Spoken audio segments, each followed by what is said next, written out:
bwa bundi uragayana kwera ukikoza n'agati mu aha wara basi nizere neza ko nariko ndarota atari gitumbura warunzaniye sheri bwira so wareke kundira ibe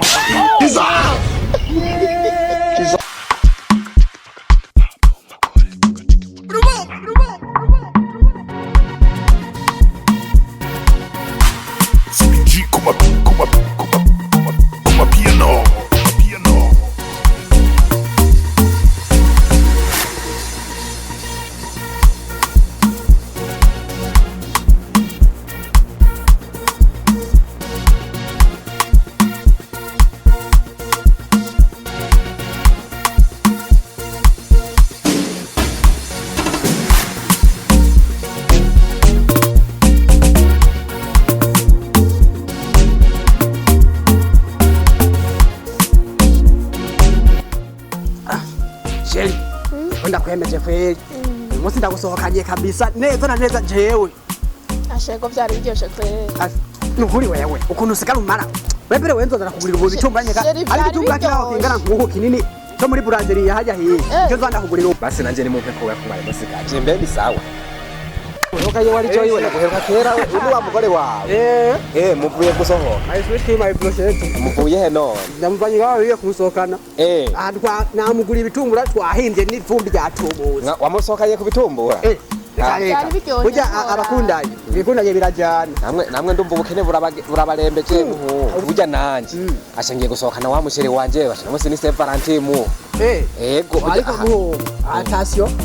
burya iyo Saint Valentin si abantu mwene mwebwe babajene bugwaruka Saint Valentin ni abantu bubakanye bagize amasezerano neza yuko babanye mukanye wenzo kumva ngo nateye inda umukobwa abandi wamuteye inda kubera burya ibi bintu si byiza oya shahabye kuri buro ingeso nziza kuri buro fanga aho shango jebra mwihoze twigire abone babakobwa usanga bariko baratwara inda twigire wewe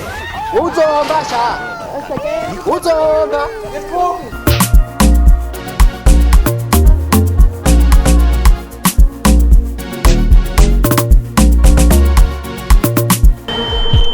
Kasongo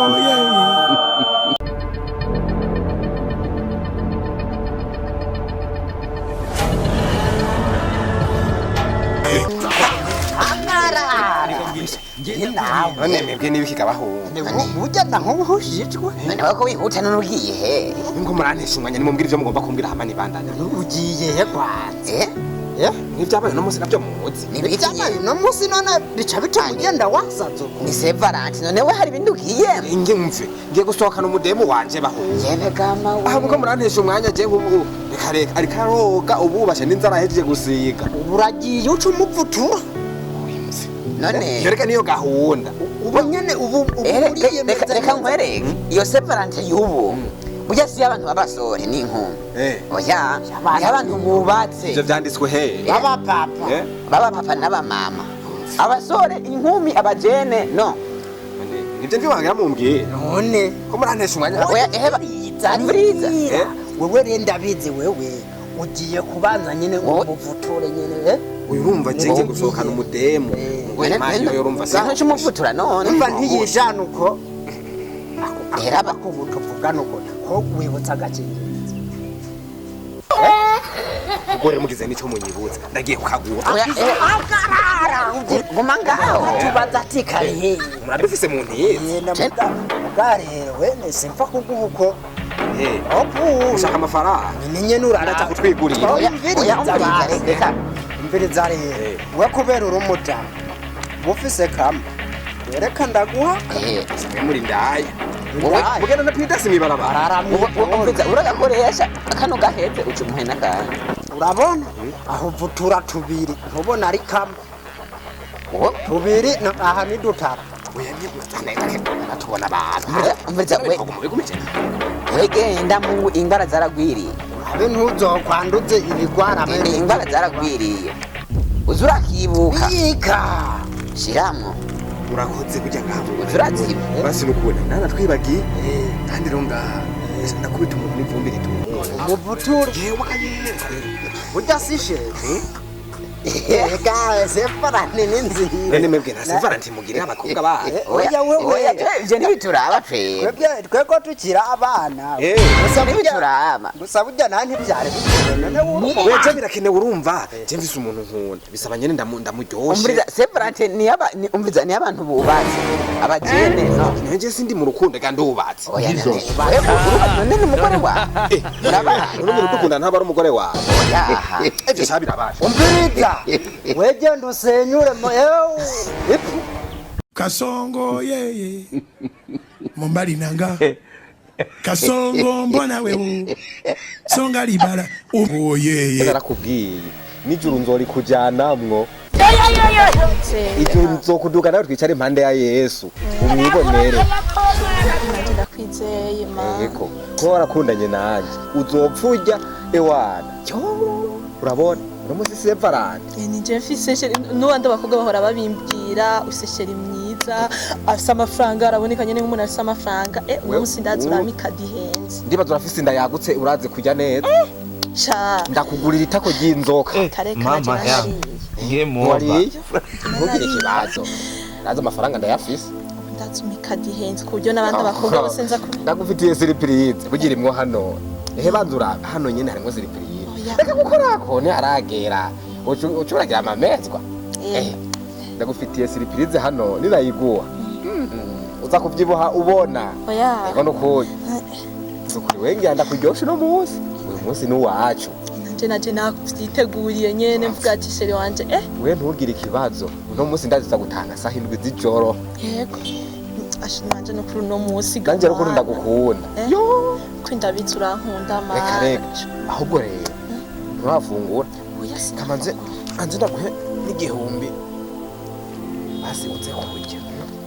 tudukenze mire ndibaza hansa basi ngaho iyo ufise amafaranga uca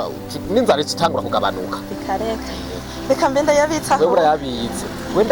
ndaguha ntugire ikibazo basi gusa nawe uze kundyosha no munsi oya nangorane sheri no munsi ndazi no kururama n'igitelefone nyene uza kumanura ukado nyene guru telefone nyene rurenze oya wani telefone we surprise ndagufitiye iragutungura ntani wari bwigera ubona kuva isi yakabaho wese ndakwemereye n'ijuru nzokuduga na hariya mu bico ndagushikaneyo neza wicare impande Yesu mvuga ati amatsiko yo kuyibona afise amatsiko yo kubona iyo surprise ishugwe ryo jorazi kora inara ndari guhaye ejo umunsi sindakongera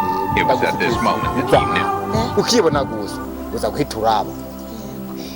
nje nayo ndabizi ninje nakunze nayo abandi bari benshi uboni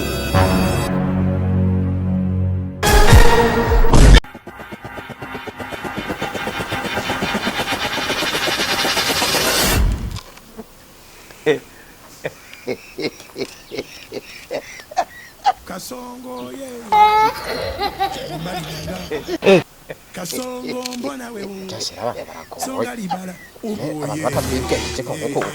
naho mwe muje kugira iki sheri twigira niko no urabahanze niso hari so je acha kunkangata nuko abantu barasakuza Izbash ho yes afan nzakomba nkwereke ne twacumuyiki twebwe nje ari bacabaza kunkangata jewe nje nawe nyene ndeka banzo nome barakora kugira ngaho ibintu bya separate turiko turakonvereza ibyo bintu ushaka umwana muhane biki umwana wanje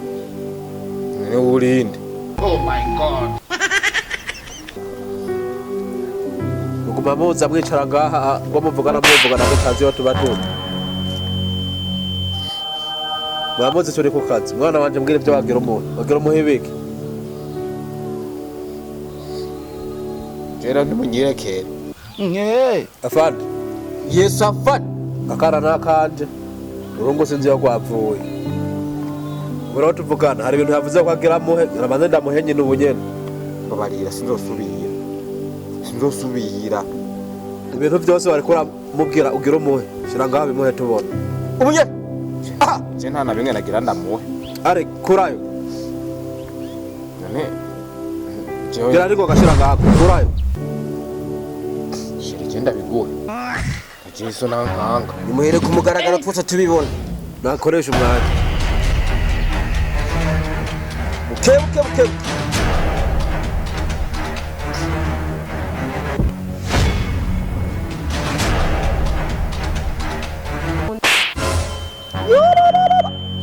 gabundi uragayana kwera ukikoza n'agati mu mazi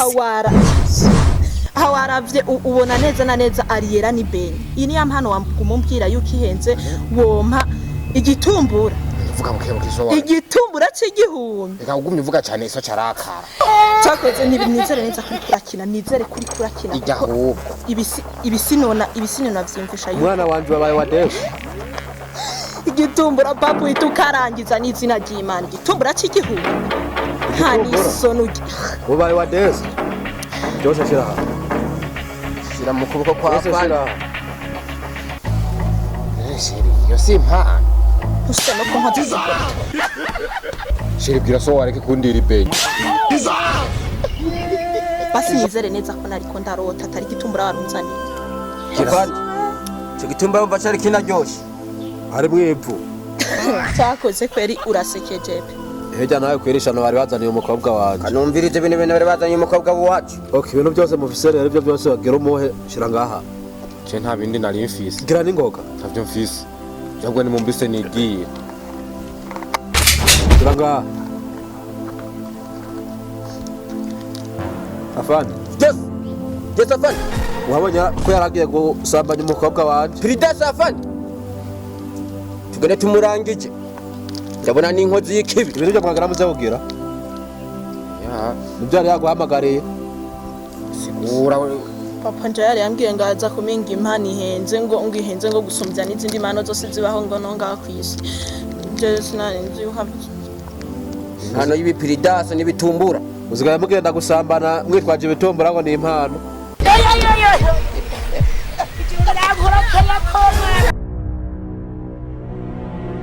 Vuga ko umukobwa wanje umuhevye. ndamuhevye Uramuhevye? Sinzosubira. Afani, yes afani karuhagirira ikigongo. twagirira imbabazi Uyu munsi nta mwanya mfise wo kwica umuntu. yes afani Nikagenda. ngende nyene Genda mba mu maso. bukebuke kandi ntuhindukire Kandi ugenda utuje. ndagiye Genda. atanu ubwoba gusa umukobwa wawe ndamuhevye Mba mu maso. ngende nyene Mba mu maso. mundasi oya ndagiye mumbaba Genda kumalini.